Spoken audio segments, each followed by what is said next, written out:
The sad truth is that most evil is done by people who never make up their minds to be good or evil. This is a quote from the book The Life of the Mind, written in 1978 by the German, Jewish, American political theorist Hannah Arendt. I'm going to inform you about her life and her philosophies that apply in modern America. I'm guessing most of you know what a dictator is, so I'm not going to ask you to raise your hands about that. But who in this class knows what a totalitarian government is, or what they do? Alright. Well, a lot of times they're commonly associated with each other, but whereas a dictator, the ruler governs people without their consent, and a totalitarian government, they can rule over every single aspect of public and private life, like without their consent. And most of the time the dictator would rule it. But I've done a lot of research behind Hannah Arendt. I've watched extensive biographical documentaries and also listened to a few interviews of hers. So I think I will be able to accurately portray 2 points. Things just about her life, her background, a little bit about it, and also her philosophies. So moving on to my first topic. Hannah Arendt had an eventful life, an extremely eventful life, and this is her right here. A little picture of her in her older days. This is about 1968 when this picture was taken. Her real name, Johanna Arendt, was born in 1906 in Hanover, Germany, to a Jewish family and lost her father in 1913. She is still known to be one of the most influential 20th century philosophers according to Corey Robin and various other philosophers, theorists, and journalists. Throughout her life, she studied at many universities, getting her PhD at the University of Heidelberg in Germany. She married a man, which isn't as important, named Gunther Stern in 1933, and 4 years later was thrown in jail for collecting Nazi anti-Semitism evidence. And for those of you who don't know what that is, anti-Semitism is the hatred and the hospitality and prejudice that the Nazis had for Jews. And so she was thrown in jail for collecting evidence against them, actually. And this was right before World War II began, so it was a huge thing.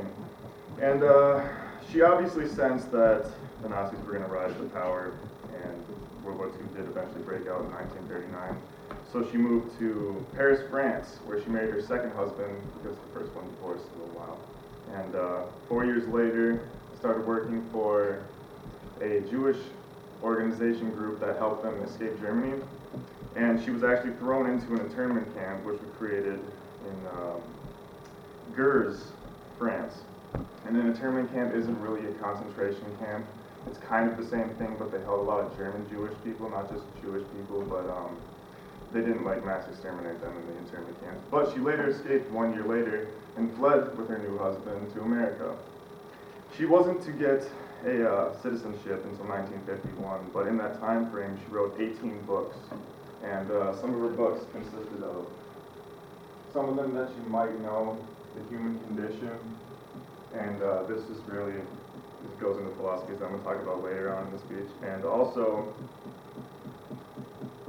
The Origins of Totalitarianism, in which the totalitarianism system played a direct role into her life, obviously with Hitler and her being thrown in internment camp and having a lot of Jewish friends and everything. But she also wrote about Stalin, and really it was, I'll get into it later, but she didn't become a citizen until 1951, but she was a professor at Princeton and the University of Chicago right up until she died in 1975 due to heart failure. So, moving on from her life story onto her philosophies. My next point is about her philosophies in her books and her teachings. But she never liked to be called a philosopher. She liked to be called a theorist, and I got that from a lot of interviews that I watched with her, and she's always saying that no, she doesn't. She moved on from political philosophy. She's now a theorist. There's a lot of weight carried with that. Bringing up the book I mentioned before, The Origins of Totalitarianism, her personal quote, "The technical development of implements of violence has now reached the point where no political goal could conceivably correspond to their destructive potential or justify their actual use in armed combat." This was her outlook on totalitarianism and how it was really just using the public sphere of the government to control them. And there's no use for violence in that, because when you strike against violence against a government with no control in that matter, really it's just pointless violence. Her book was also the first analyzation of this historical build-up that gave rise to Hitler and Stalin. Her other hugely influential book, The Human Condition, back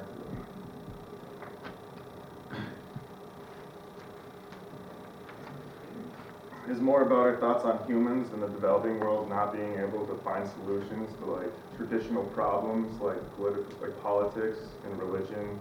And what that really means is like you don't really have like a governed say in it. You don't have the immediate action to do something about it, especially with religion. It's hard to change things. That philosophy and common sense she talked about. Her most controversy that she got, which she really did get a lot of controversy in her life, was about the Adolf Eichmann trial. And this is who Adolf Eichmann is, for all of you who don't know. He was an equivalent to like the American word lieutenant, and but it was some German word, but he was basically lieutenant in the Nazi army. And he was known for mass killing of the Jewish people, but not directly. It wasn't directly ever related to him. So in his trial, he was kind of playing it off like he was it was an entrepreneur, like it was his job. He didn't really have an effect on it. He just did his job and left at the end of the day, not really having that like moral conscience on the matter. And she wrote about how he wasn't evil, but really he was more of a bureaucratic entrepreneur, and he was kind of like a Nazi puppet.